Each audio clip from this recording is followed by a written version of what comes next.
Dickman here. Johnston here. Grillo here. Lork here. Bukavich here. Kuzikowski here. Grell here. Seifert here. Chandler here. Approval of minutes. Has everybody had a chance to review the minutes? Mr. Dickman will make a motion that we approve the minutes of the May 23rd, 2017 meeting. Seifert seconds. Roll call. Dickman, aye. Johnston, aye. Grillo, aye. Lork, aye. Bukavich, aye. Kuzikowski, aye. Grell, aye. Seifert, aye. Chandler, aye. First up, public hearing. Nope, common council actions. Oh, I'm sorry, Carrie. I gypped you out of your spotlight here. That's all right. Common council approved the following: an ordinance approving the rezoning of the property at 275 East Drexel Avenue from B2 Community Business to LM1 Light Manufacturing with a conditional use permit for a self-storage facility. An ordinance approving a conditional use permit for a dog training, dog grooming, and dog daycare facility at 400 West Rawson Avenue.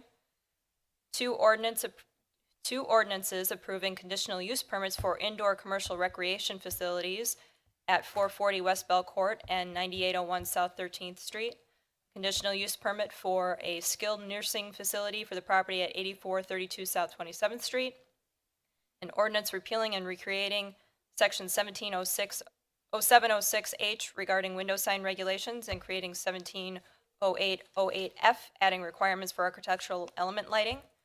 A resolution adopting the City of Oak Creek Strategic Action Plan 2017 to 2020. A resolution approving the special privilege permit submitted by 80K Design for Pizza Man Oak Creek.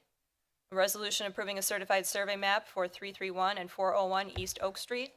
A resolution approving a modification to Declaration of Covenants, Conditions, Restrictions, and Easements for Drexel Town Square. A resolution approving a certified survey map for Jerry Cousin All-Star Honda for 7008 and 7018 South 27th Street and 2500 West Rawson Avenue. And the Common Council held action on a resolution for a certified survey map for the properties in 1901 and 1941 East Rawson Avenue. Mr. Mayor. Thank you very much, Carrie. First, we have a public hearing, item 5A, for a comprehensive plan amendment. We are supposed to hold a public hearing on a proposed amendment to the 2020 Vision Comprehensive Plan for the City of Oak Creek that would update a planned use category in MAP 2 in the comprehensive plan from single-family residential to mixed residential for the properties at 8100, 8146 South 27th Street, and 8100 South Orchard Way. We will open this public hearing, but I would like to announce that the applicant has requested to withdraw. So there will be no action on the proposal by the Plan Council, other than the acknowledgement of the withdrawal is what we're going to do is here. So with that, I will close that public hearing. So, excuse me. With that, move on to item 6A, which was supposed to be the comprehensive plan adoption. But again, I will restate that the applicant has asked to withdraw the item, so we will not recognize item 6A. There will be no action taken on that item.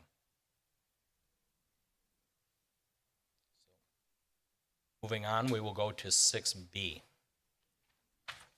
That is a plan review for site building and landscape and lighting plans submitted by Mike Wierzewski, We Energies, for an office and warehouse building at the property at 10770 South Chicago. Carrie? This is a request for office and warehouse building on a portion of the lot which is outlined in red. The applicant has a presentation for the Plan Commission, so I will have very quick remarks for the staff report. It's a 16,000 square foot office plus a 60,000 square foot warehouse. All setbacks are met in the proposal, and it won't be seen from the public right of way.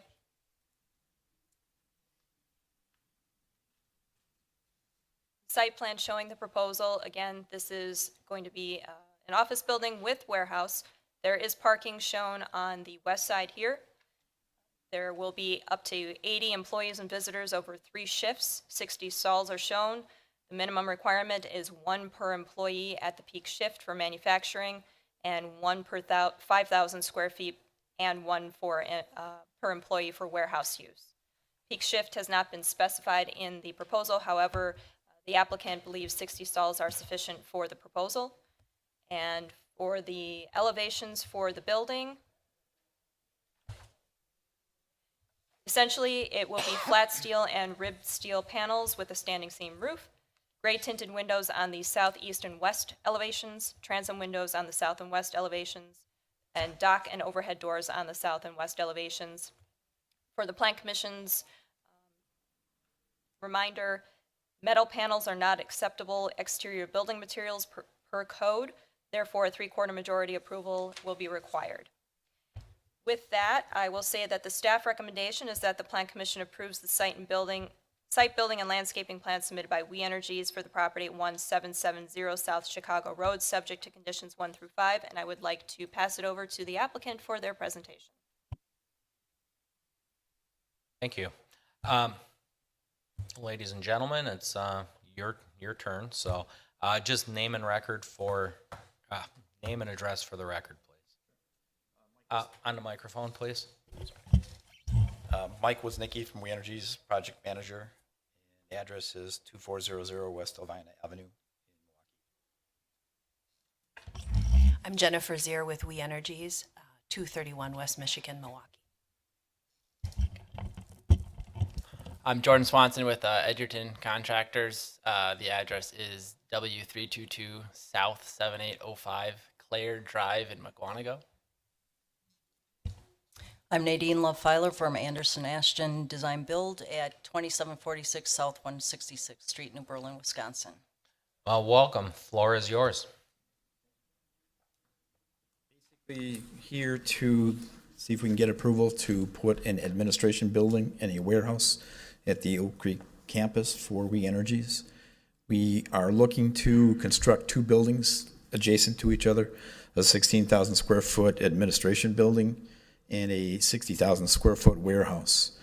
The administration building is essentially there for the coal handling facility. We currently have outgrown the existing area that we are using. We had modified our tractor maintenance building to house some of the employees for the coal handling facilities. And since the construction of the project here, we've increased our employees double. We've gone from 38 to 80. And we're working with additional coal piles there, more coal handling equipment, and we've got these people in various different locations, and we don't have enough space for them all. We're going to be open 24 hours a day, 7 days a week in the administration building, and we've got 80 people there. That covers 3 shifts. The main shift is during the daytime period from 7 o'clock to 7 o'clock in the evening.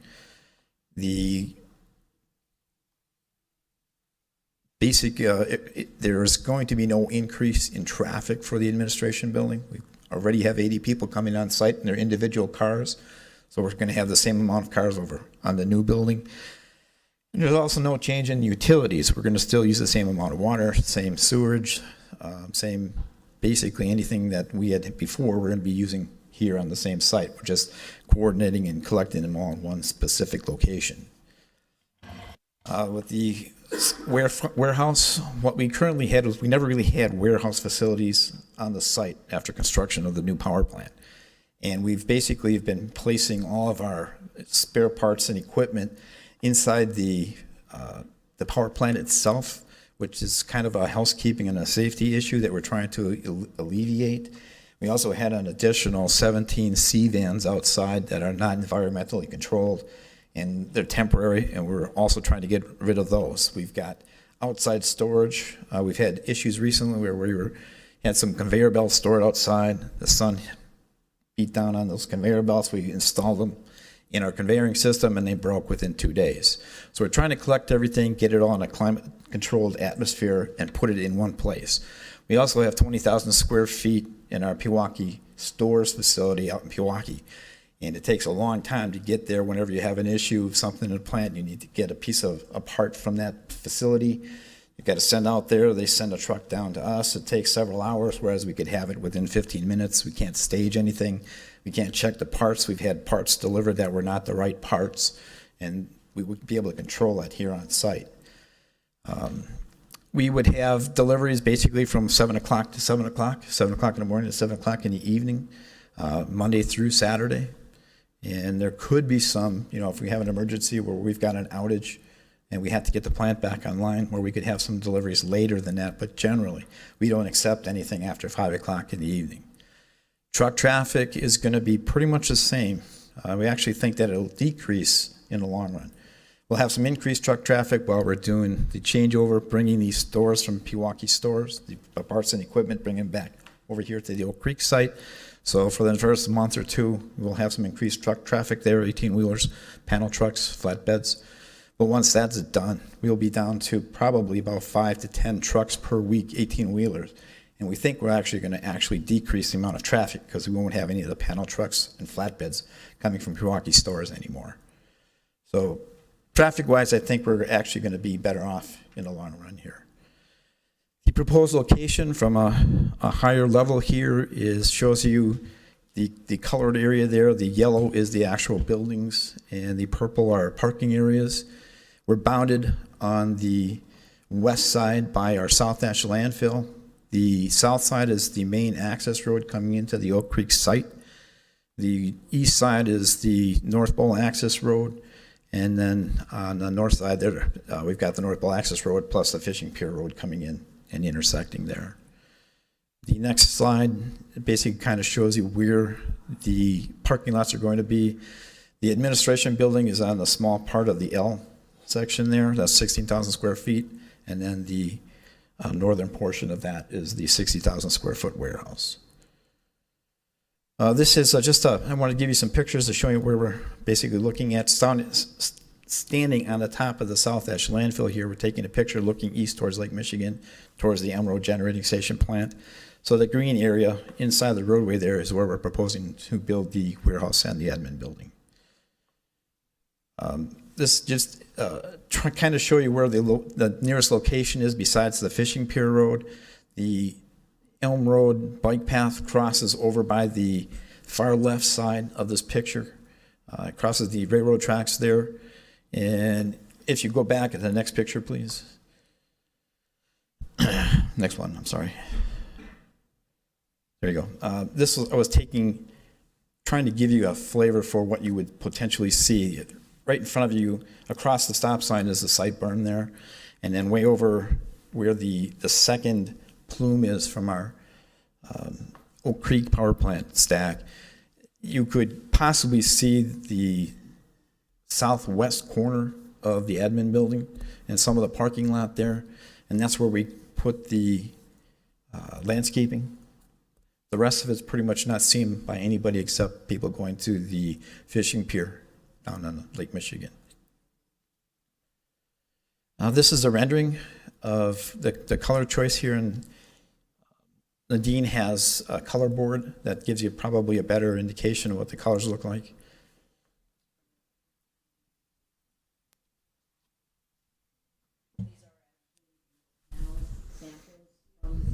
Get a microphone. Once- Sorry. These are the actual metal panel colors from the manufacturer of the metal building. So this is the office building, the darker gray. The lighter gray is the warehouse, and the white is the roof. And we'll have clear anodized frames for the windows.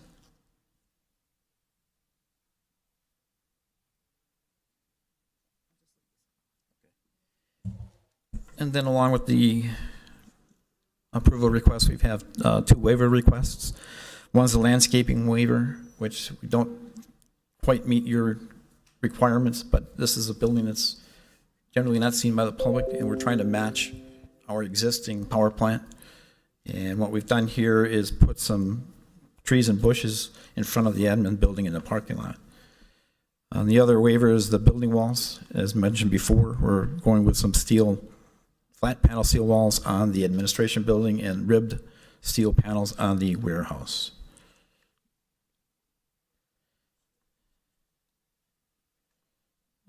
Next slide, please. Sorry. Oh, those are just extra ones. Any questions on anything? Fred? Yes, I have a question. Are you going to secure that whole building with some type of fencing that you've had for the rest of your area? Yes. We already have, there'll be a fence around the new building, but we already have the access to that area from Fishing Pier Road, and the intersection of North Pole Access Road is already gated and locked, and there will be no chance of anybody going out that way. All access has to come from the main access road like it is now. Also, can you tell me a little more about the berms that you have on the west side, height? Is there going to be any screening with that as far as trees, or is it just going to be regular grass that you have now? There are some trees on the berm, site berm already, but I don't exactly know the height. I'd have to go find that out for you. I know the one that's coming off of the North Ash landfill towards the railroad is not as high as the South Ash landfill. If you need to, I can find that out. I don't have that information. Also, I noticed coming from the south, as you come up 32 and you hit your property, is that going to be somewhat screened, or is that kind of hidden too? I noticed a little opening when you come from the south and you first run into your property on the south. I don't think you can see these buildings from the south because of the South Ash landfill that's there. That's going to hide that. It'll be bad. I wasn't quite sure of the location. Yeah, if you can go back a little bit.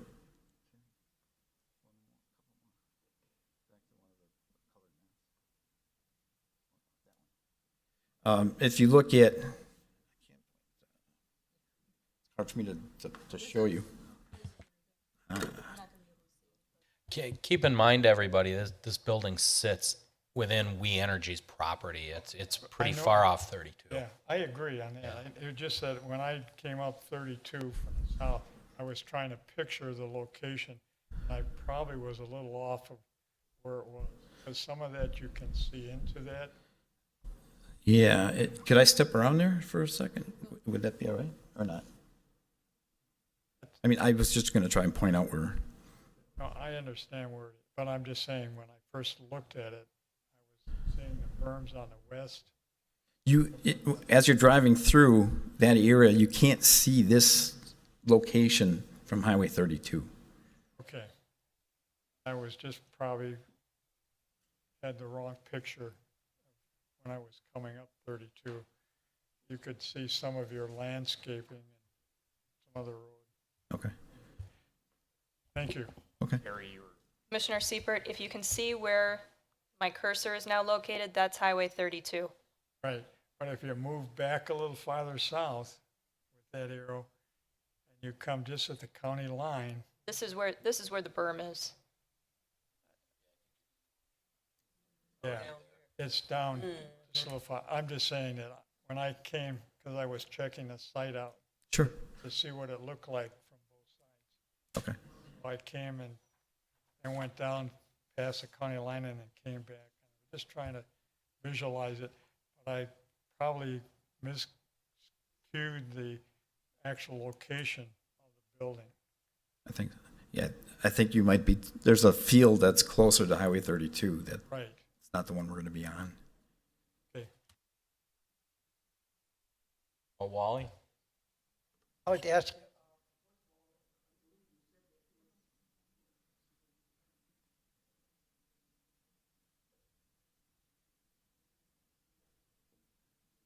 I'm sorry. Okay, anyways, you talked earlier about putting some fencing up around, but I did notice, Carrie, in your write-up, it did say that no screening has been proposed around the proposed electrical transformer. Now, is that within the fencing, or? It's was that with, look- yes, it's within the fencing. It's going to be on the other side of the North Bowl Access Road and the Fishing Pier Road intersection. And you wouldn't be able to see because you'd have to look through the building. It's basically the only way you would see the transformer is from our access road. I'm not concerned so much with seeing it. I'm more concerned with, from aspect, and I'll go way out on this, that some terrorist, would get in there and interrupt your, the flow, of electric that you have into your system there. Should that be, is that fence adequate for anything, or should it, or should there be We something won't have more? a fence along that area. You'd have to go through the guard station first to get there. And if they get through there, then there's other problems going on that. They're more than just that. Okay. So, and then on the warehouse portion of the building, is that a flat roof building? Yes. It is flat? It's slanted, but it's flat from one end to the other. Oh, okay. Okay. Thank you. We do have one question that we didn't have shown on the plans that we submitted. We had, originally we were going to have roof-mounted HVAC units, and we decided to pull them down, put them on the ground. However, the cost of that is really skyrocketing.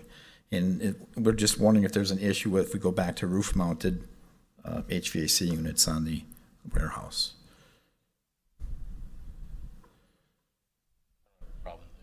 You No. can't see it anyway. It's, Can't again, see it anyway. My utility unless bills you are have high enough. business on that property. Don't need to pass those costs on. Yeah.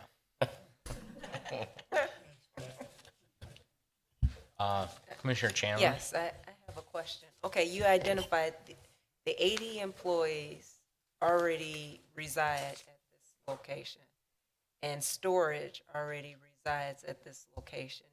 Everything is outside?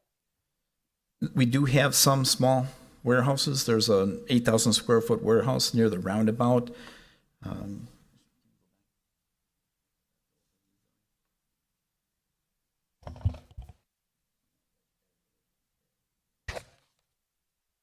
If you can look at her arrows, there's an 8,000 square foot warehouse next to the roundabout on the main access road, and another 8,000 square foot warehouse up on the top, which are currently using and basically it's overfilled.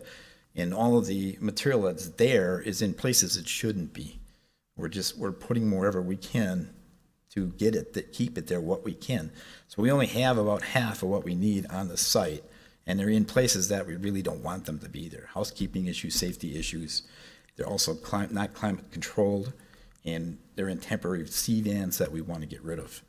So those two warehouses are remaining? Yes, So this warehouse will be independent of the other warehouses, correct? that's correct.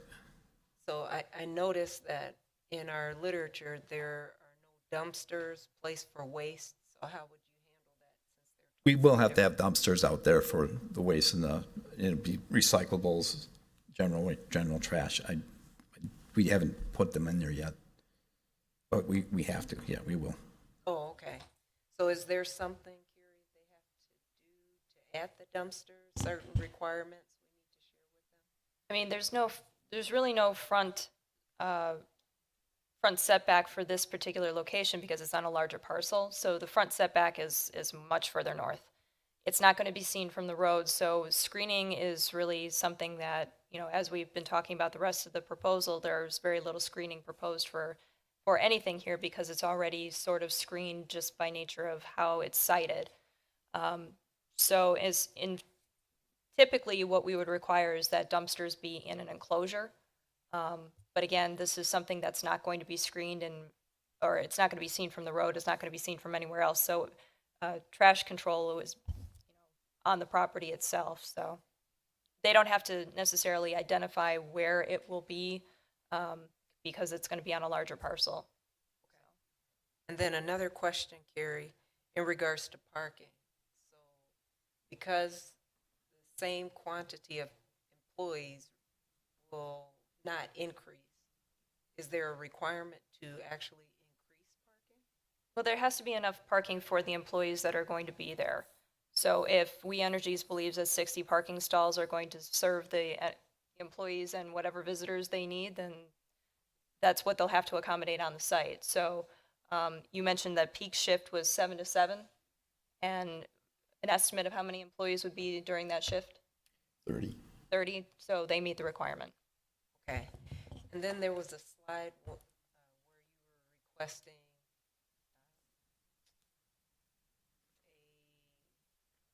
a deviation from the requirements. Can you go to that slide? I know the first was landscaping. I just wanted to get a little more information on why the deviation from landscaping and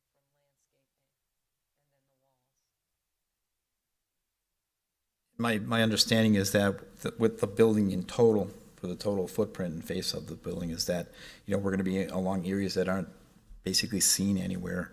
And we're trying to put the landscaping is where we think there's a potential that somebody could see something there. If they come to that intersection, they might be able to see the admin building. But the reality is that there's really not, there's the only people that are going to see this are people who are going down to the fishing pier. And it basically is going to look essentially like the rest of our power plant.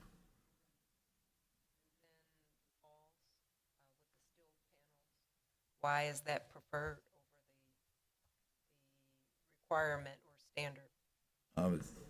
Basically cost, and for the standpoint of that it's easier to maintain and it looks similar to what we have at the power plant already. And Carrie, going back to the landscaping, is that acceptable? That's something that would require a 3/4 majority approval of the plan commission. Again, keep in mind, it's a power plant. So there's really not a need for the brick. If I've had the privilege of being on the property, that's standard on a power plant. If you go in there, all their buildings are very well done, but they're done in metal panel because it's the most functional for the application. What about the landscape? Again, the landscaping for a power plant, it's very well landscaped, very well kept. Unless you have business there, you should not be there. That's the bottom line with it. It's difficult to get in. They're a class act operation, and they run it that way. So You can't get past the security gate unless you have somebody asking for you to be there. Or if you're just coming along the Fishing Pier Road from Oakwood Road to the Northville Access Road, and that's where you would be able to see some of the building. But I noticed in the literature, you include visitors as part of your... Okay, that's not public visitors. That's visitors from other power plants, visitors from the downtown, Okay, office buildings and stuff of that. okay. So if you're not an actual plant employee, you're considered a visitor. Okay, got it. So what's on the screen is an aerial image from Google showing the location of the power plant. So the location that they're proposing the building is right here, if you can see my cursor moving. And if I can quickly show you this large berm, or at least what it looked like whenever the photo was taken.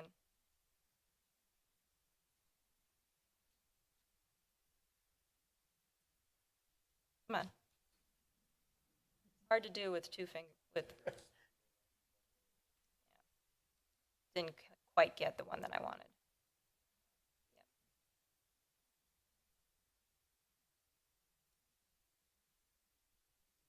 Bear with me.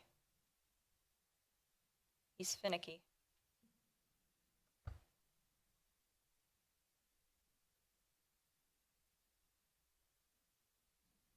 Doesn't want to do it. But this is where the large berm is, right here, if you can see my cursor moving. So that'll help to block some of the building area here from this neighborhood. And then, as Fred was mentioning, coming in off of Chicago Road, again, you've got this obstruction for the line of sight going northeast.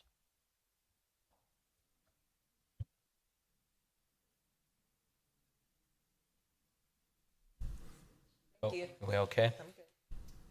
Anybody? Brian? Anything? Greg? Okay.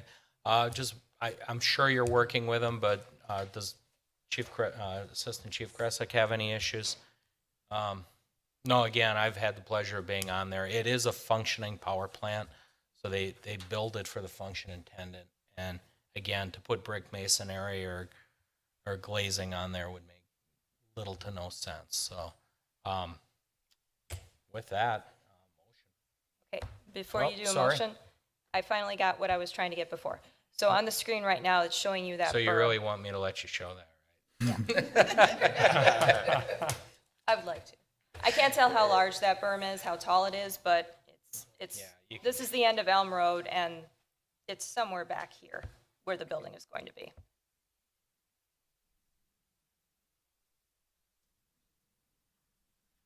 Corral moves that the commission approves the site and building and landscaping plan submitted by We Energies for the property at 10770 South Chicago Road with the following conditions. One, that all building and fire codes are met. 2, that all final plans, site building, landscaping, lighting, etc., are submitted in digital and paper formats for review and approval by the Department of Community Development prior to the submission of building permit applications. 3, that final lighting plans indicating luminaire type, pole type, and height are submitted for final approval by the electrical inspector prior to submission of building permit applications. 4, that stormwater and grading plans are submitted for final approval by the engineering department prior to issuance of permits. And 5, that all water and sewer utility connections are coordinated with the Oak Creek Water and Sewer Utility. Kuzikowski, second. Do we need anything in for the rooftop mechanicals as a condition? Not as a condition. If the plan commission approves the plans as is, then that's fine. So I'm sorry, I need to know who won out in the second. Okay. We have Guzekowski as a second. Roll call. Hickman, aye. Johnston, aye. Clark, aye. Gavich, aye. Kuzikowski, aye. Earl, aye. Seifert, aye. Chandler, aye. Thank you very much. Good Thank you luck. very much. I appreciate your time. Item 5C, a temporary use permit. Review a request for a temporary use permit submitted by Matt Sauer, Farm and Fleet, Oak Creek, for temporary outdoor display of merchandise on the property at 501 West Rawson. Pete? I'll take this one. As the mayor indicated, the applicant is looking to have a temporary display of utility trailers in the west area of the parking lot, which is located to the west of the auto repair bay doors. Up on the screen is the area highlighted in yellow. The applicant did apply for this in past years, last year, and also in 2013 and 2010. Last year, they had the same location. They were limited to 8 trailers to display. They didn't have a number in their application this year. As always, in the past years, we've always, as staff has always have expressed concerns about outdoor display of merchandise. But it's up to the plan commission whether or not to go forward. If the plan commission is okay with the request, staff does recommend limiting the number of trailers to 8, the same as last year.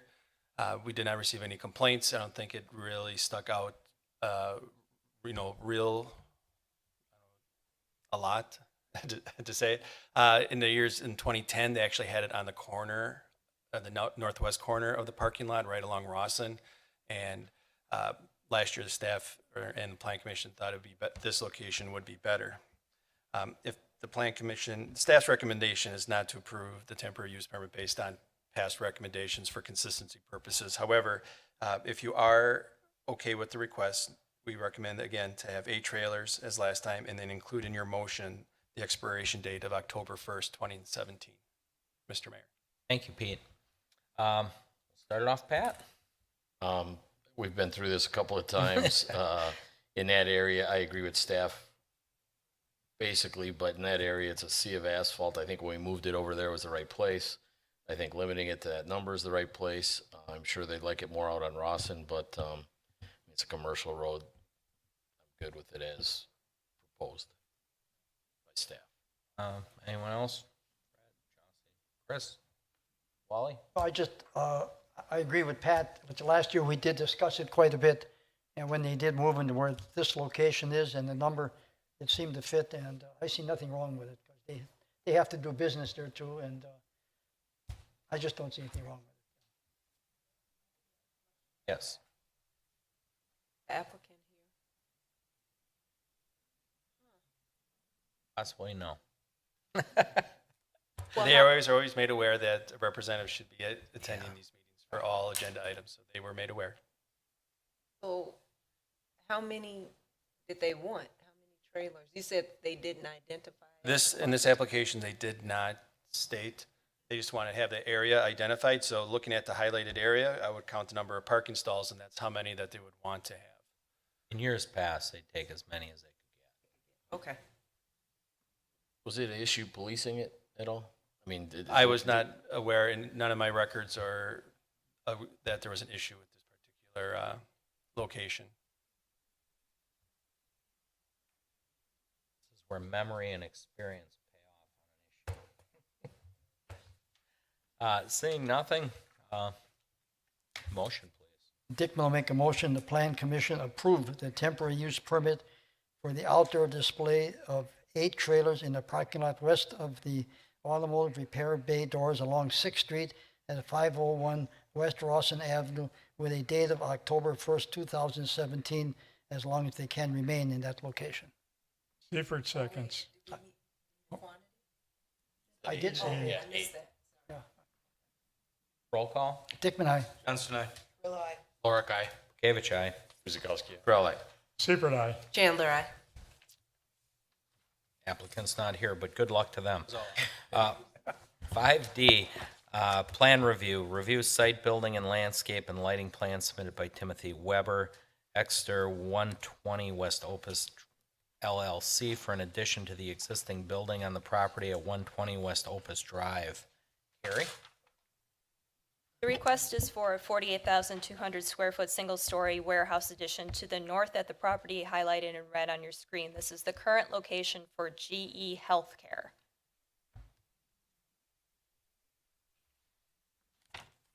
This is the overall site plan showing the existing building, the existing parking, loading docks, the wetland, and then the addition of the one-story warehouse on the north, in addition to the parking area that'll be added on the southeast portion of the building. And you can't really see it in this graphic here, but there is an area on the south where there will be adjacent motorcycle parking, 8 stalls for that. All setbacks are met in the proposed plan. There will be an additional 86 stalls on the east, and again, 8 motorcycle stalls on the south. The addition of 4 loading docks on each side, east and west, with the potential for expansion of an additional 4 on each side. The minimum required parking stalls for this particular use is 1 for every 5,000 square feet of gross floor area for warehousing, plus 1 for every employee at the peak shift.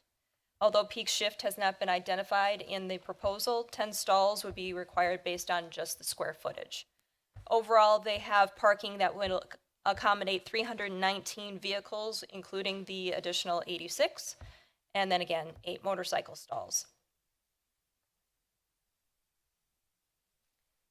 These are the elevations for the building. The proposal is to use insulated precast concrete panels in the 3 colors identified to match the existing building.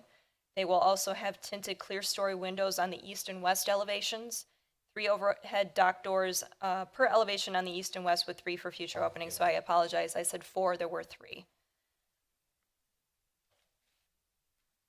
Landscaping has been proposed. There's a little bit on the north for the building addition, and then some on the southeast for the additional parking. Per code, parking areas accommodating 25 or more parking stalls must incorporate at least 2.5% of the required 5% accessory landscape area within the parking lot itself. It does not appear from the proposed landscape plans that those islands are going to be landscaped. So staff will continue to work with the applicant to ensure compliance for this section. And as mentioned in the conditions of approval, final approval of landscape plans are recommended for approval by the Director of Community Development. There was one utility comment that was submitted and provided to the applicant, and that was for the maintenance and operation of the public hydrant on the north, which is within a 30-foot easement. It has to stay there, and it has to remain operational through construction. Staff's recommendation is that the Plan Commission approves the site and building plans submitted by Timothy Weber of Exeter 120 West Opus LLC for the property at 120 West Opus Drive, subject to conditions 1 through 5. Mr. Mayor. Very much, Carrie. Before I open it up to the commission, does the applicant want to say anything on their behalf, or you just want to open it up for questions? Okay. Questions, comments from the commission? Fred? I have a question about parking for trucks. Are you going to have any parking for trucks for overnight or anything, or are they just coming and going at the same time? This is John Warren, 7501 Kickapoo Drive in McKinney, Texas. A little bit ways from home. The actual use of the facility will not change. If they park overnight, they will remain in the dock door location.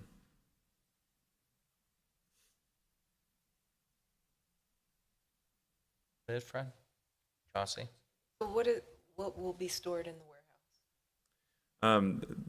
GE currently uses the facility to rehabilitate like MRI and medical equipment, and so they take old medical equipment, break it down, reuse existing parts, recycle parts that are no longer working, and I believe that's the basic use of the facility. But it will be primarily just for storage of old equipment. So with storage, does that require? I'm sorry, I didn't quite catch that. So with storage, well, are they making modifications in the warehouse as well, or is it just storage?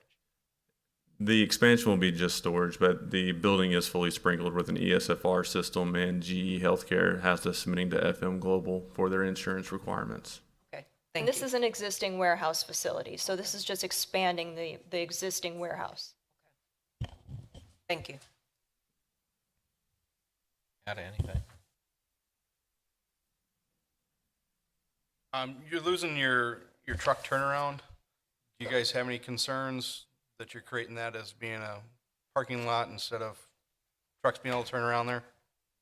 We do not. We've actually done some auto turn work. We were trying to see if we could fit actually additional parking stalls into that area, and we were limited due to the fact that GE wants to maintain operational doors on the east elevation. And so we have done auto turns to ensure that the trucks can turn around and go out the opposite direction.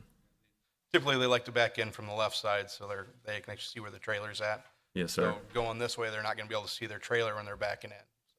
Correct. We have thought about that and addressed that with GE. Okay.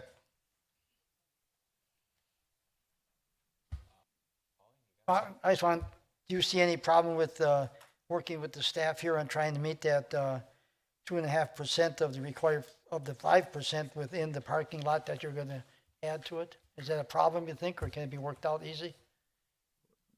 We would prefer not to actually put landscape in that, in the actual truck dock for future use of the building, because there are still truck doors that will remain there. They won't be operational, but for the long-term use of the building, we'd be willing to add additional landscape anywhere on site to try to amend and make, equal to the 2.5%. But it would be our preference to not necessarily put it in the old truck court. Gary, is that okay, what you're talking about? Yes, staff will work with them to make sure that we have something that's agreeable, if the plan commission is agreeable to it.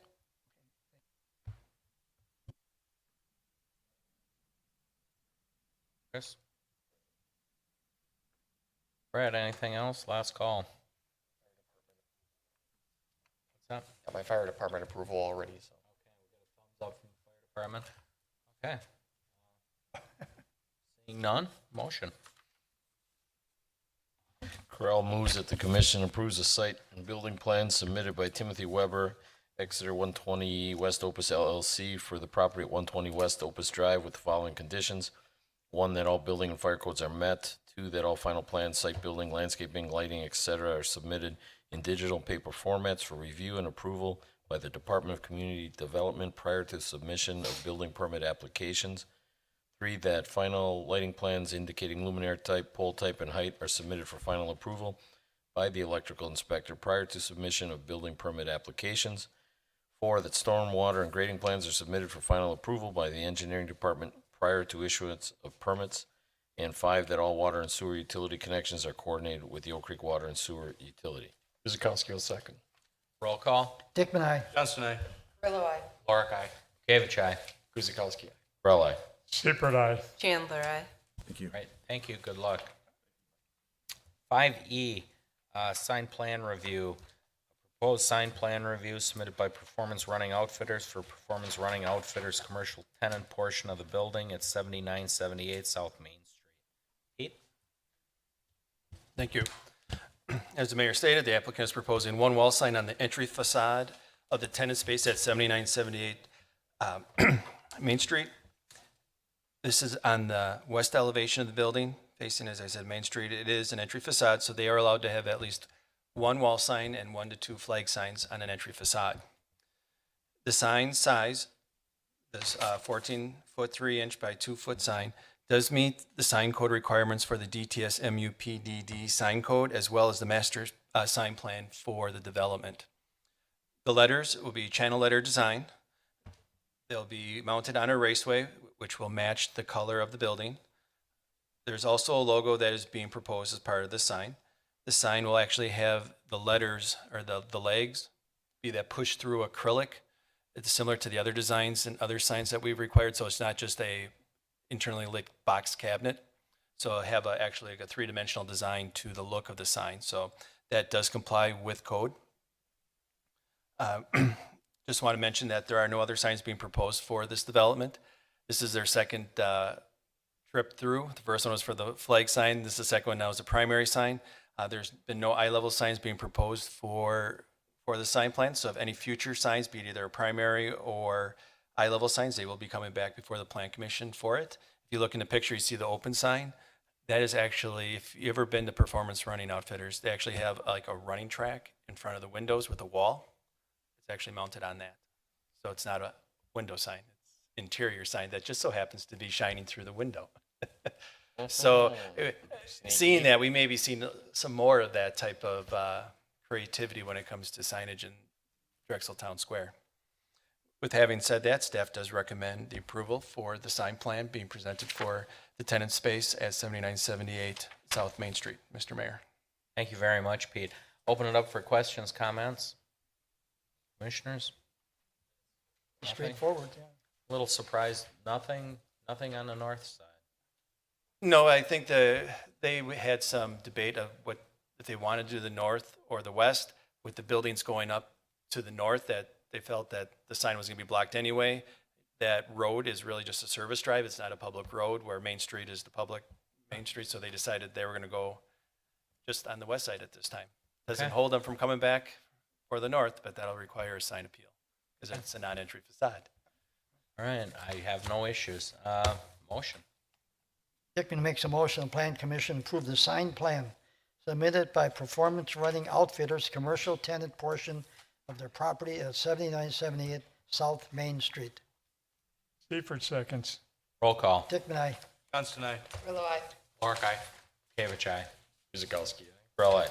Seifert, aye. Chandler, aye. That brings us to adjournment. Grillo moves to adjourn at 6:49. Let's go second. Roll call. Dickman, aye. Johnston, aye. Grillo, aye. Clark, aye. Kavich, aye. Guzekowski. Brill, aye. Seifert, aye. Chandler, aye. Well, good night, everybody. Thanks for tuning in. And again, we always ask that you go out, discover Oak Creek, and celebrate Oak Creek. This weekend, you have a prime opportunity. We have our first ever summer solstice right here at Drexel Town Square. Please get out, discover it, and celebrate Oak Creek. Thank you.